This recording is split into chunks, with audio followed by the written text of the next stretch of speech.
दोस्तों, कैसे हैं सभी लोग। दोस्तों कैसी चल रही है DEd SC ID second year exam preparation. दोस्तों जैसे कि बहुत ही कम टाइम रह गया है और अभी तक हम क्या है टॉपिक्स एंड रिलेटेड क्वेश्चंस कर रहे हैं। तो कोशिश करेंगे आज हम दोनों पेपरों का यानी कि पेपर 11 और पेपर 12 को कंप्लीट कर दें। तो आज का टॉपिक हमारा पेपर 11 से रहेगा। जैसे कि हम अभी एग्जाम प्रिपरेशन के लिए most important topic and most important questions देख रहे हैं, है ना। तो दोस्तों आज पेपर 11 पर बात करेंगे हम, ठीक। DEd SC ID second year exam preparation में पेपर 11 पर बात करेंगे। पेपर 11 में देखेंगे कि सिलेबस के अकॉर्डिंग कौन से टॉपिक्स ऐसे हैं जिनसे रिलेटेड क्वेश्चन हमारे एग्जाम पेपर पैटर्न में पूछे जाते हैं, ठीक है। तो दोस्तों हमेशा की तरह आप अपना सिलेबस ले लीजिए और पेंसिल ले लीजिए और टिक मार्क करते जाइए कि आपको पेपर 11 की प्रिपरेशन कैसे करनी है। पेपर 11 से रिलेटेड जो क्वेश्चन आएंगे हमारे सिलेबस के अकॉर्डिंग कौन से टॉपिक ऐसे मोस्ट इंपोर्टेंट रहेंगे जिनको हमने तैयार करना है, या जिनके 99% चांसेस हैं, या जिनमें से अत्यधिक प्रश्न पूछे जाते हैं, उन यूनिट्स के बारे में हम बात करेंगे। और पेपर 11 की तैयारी करने के लिए बहुत ही ज़्यादा इजी मेथड रहेगा अगर हमको पता हो कि कौन से टॉपिक्स आने वाले हैं या कौन से टॉपिक्स ज़्यादा ज़रूरी हैं। तो ऐसा नहीं होगा कि एक तरफ से लेकर हमने रट्टाफिकेशन मारना है। केवल मोस्ट इंपोर्टेंट टॉपिक्स जो रहेंगे, जो हमारे क्वेश्चन से रिलेटेड है, केवल उन्हीं को हम प्रिपेयर करेंगे, ठीक है। चलिए स्टार्ट करते हैं दोस्तों। यूनिट फर्स्ट देख लीजिए, 1.1 पेपर 11 है हमारा, inclusive education for children with disability.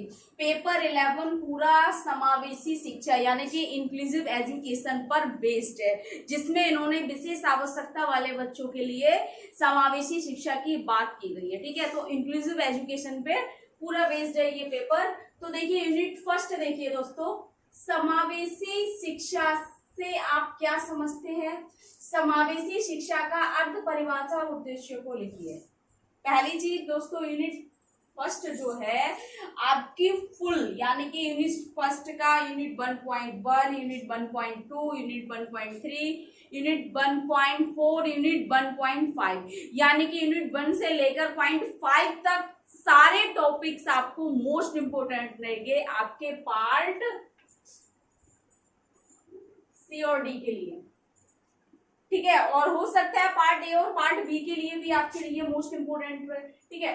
तो दोस्तों सबसे पहला जो है यूनिट 1.1 जो है, इससे क्वेश्चन आपको पूछा जाएगा कि समावेशी शिक्षा से आप क्या समझते हैं, यानी कि समावेशी शिक्षा क्या है, आपको इंट्रो समझाना होगा और समावेशी शिक्षा का अर्थ, परिभाषा और उद्देश्यों को लिखना होगा। तो ये क्वेश्चन आपका 10 नंबर में पूछा जाएगा और ये question very very most important है यूनिट 1 का 1.1।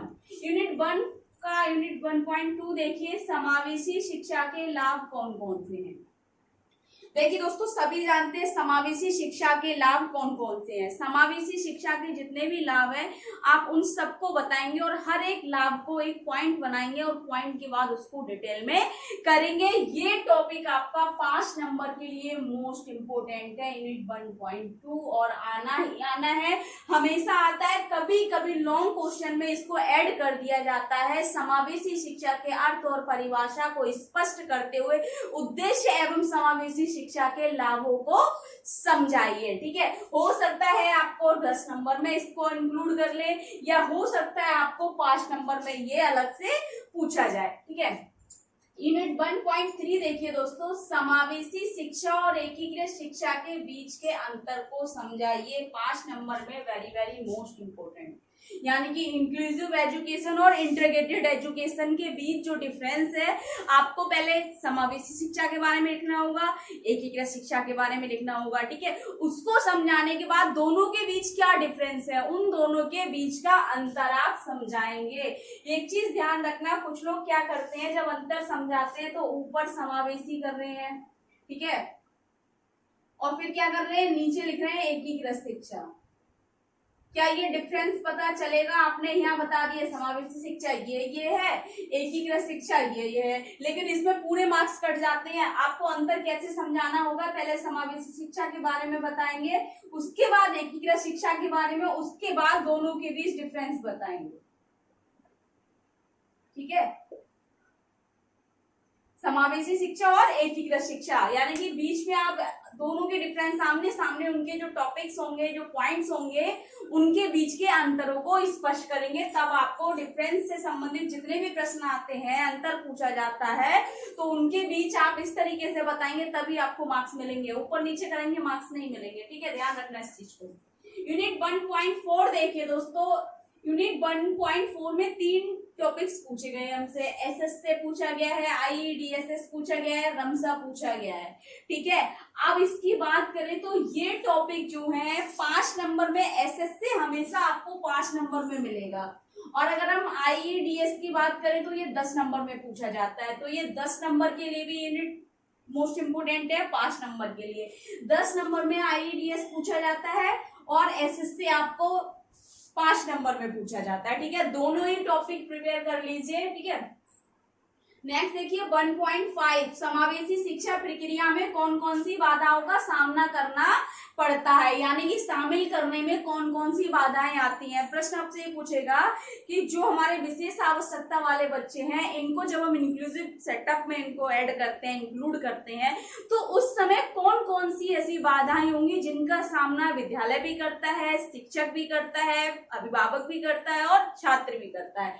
तो ऐसी कौन कौन सी बाधाएं, अगर मैं आपको ये पॉइंट बता दूं तो सबसे पहले सामाजिक आ गई आपकी, सोशल।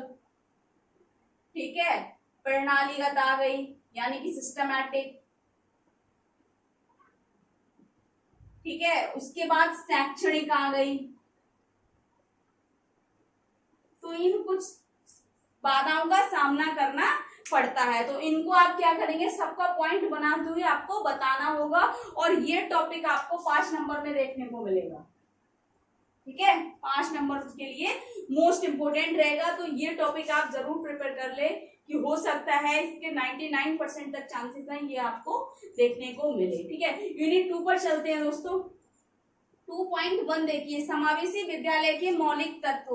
मौलिक तत्व यानी कि फंडामेंटल एलिमेंट्स, या तो आपको तत्व करके पूछेगा या प्रमुख घटक भी पूछ सकता है कि समावेशी विद्यालय के कौन कौन से प्रमुख तत्व हैं या प्रमुख घटक हैं। तो यहाँ पर मौलिक तत्वों को पूछा गया है, तो कौन कौन से मौलिक तत्व हैं उनको बताना है आप।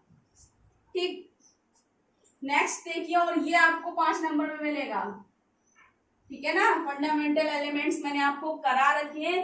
प्लेलिस्ट में आप जाइए, पेपर 11 सर्च कीजिए और पेपर 11 के जितने भी टॉपिक्स हैं सबको देख लीजिए। अगर आप पेपर 11 की पूरी प्लेलिस्ट आप प्रिपेयर कर लेंगे ना, तो आपको ऐसे समझ लीजिए बहुत अच्छी आपकी प्रिपरेशन हो जाएगी पेपर 11 एग्जाम के लिए। ठीक है ना, नेक्स्ट देखिए 2.2 विद्यालय को समावेशी बनाने की रणनीतियां लिखिए। यानी कि हम क्या है, किसी भी स्कूल को इंक्लूसिव सेटअप में जब रखेंगे या इंक्लूसिव सेटअप करेंगे तो उसकी कौन कौन सी स्ट्रेटजीज होंगी उनको बताना है। टॉपिक करा रखा है 5 नंबर के लिए, वेरी वेरी मोस्ट इम्पोर्टेंट। ठीक है, और कभी कभी जैसे ये मौलिक तत्व पूछ रहा है ना, तो 2 नंबर में भी पूछ लेता है, केवल आपको मौलिक तत्वों का नाम, या पूछेगा 2 नंबर में समावेशी विद्यालय के मौलिक कोई 2 मौलिक तत्वों को लिखिए, या विद्यालय को समावेशी बनाने की 2 रणनीतियां लिखिए। इस तरीके से 2 नंबर में भी पूछे जा सकते हैं। ठीक है ना, ये चीज ध्यान रखना। नेक्स्ट देखिए यूनिट 3.4 विकलांगता में सतत और व्यापक मूल्यांकन की क्या भूमिका है, यानी कि कॉम्प्रिहेंसिव इवैल्यूएशन और कंटिन्यू इवैल्यूएशन की क्या भूमिका है उसको समझाना है। और ये भी आपका 5 नंबर के लिए ही है। अब तक 10 नंबर की अगर बात करें, एक ही टॉपिक है जो 10 नंबर में पूछा जाएगा। ये सारे 5 नंबर के लिए, और एक ही रहा आपका 10 नंबर का एसएससी वाला।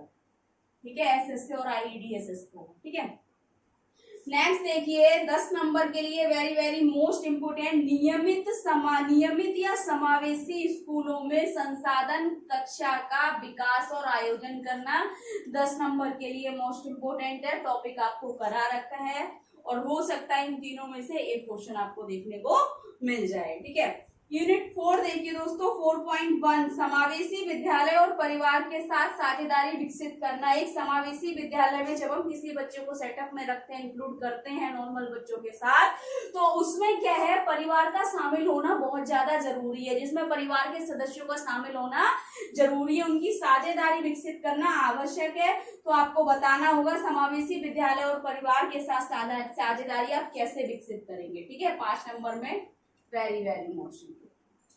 नेक्स्ट देखिए 4.3 सहयोगी शिक्षण का अर्थ परिभाषा, और ये भी आपको 5 नंबर में आएगा, हो सकता है 2 नंबर में इसकी डेफिनेशन आपको पूछ ले, सहयोगी शिक्षण क्या है। ठीक, नेक्स्ट देखिए यूनिट 5।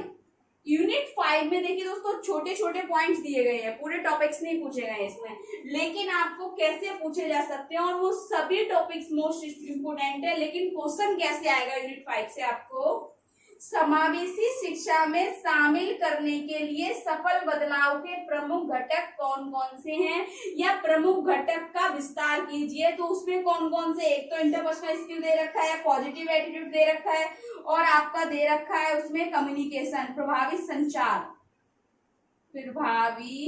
संचार, यानी कि इफेक्टिव कम्युनिकेशन। ठीक है, इसके अलावा भी आपका है उसमें फ्लेक्सिबिलिटी, यानी कि लचीलापन, फ्लेक्सिबिलिटी उसमें दे रखा है। ठीक है, तो इनमें से कोई एक आ जाएगा। पारस्परिक कौशल क्या है ये पूछ लेगा, सकारात्मक दृष्टिकोण क्या है इसके बारे में पूछेगा, या प्रभावी संचार के बारे में, या फ्लेक्सिबिलिटी के बारे में पूछ सकता है। तो इस तरीके से आपको प्रश्न आएगा, चारों में से कोई एक पॉइंट आपको पूछेगा, चारों ही आप तैयार कर लीजिए, लेकिन इन दोनों में से भी वेरी वेरी मोस्ट इंपोर्टेंट ये 2 पॉइंट है आपके। ठीक है, बाकी इसके अलावा अगर आपको लग रहा है 10 नंबर के लिए देख लीजिए, एक तो ये हो गया आपका।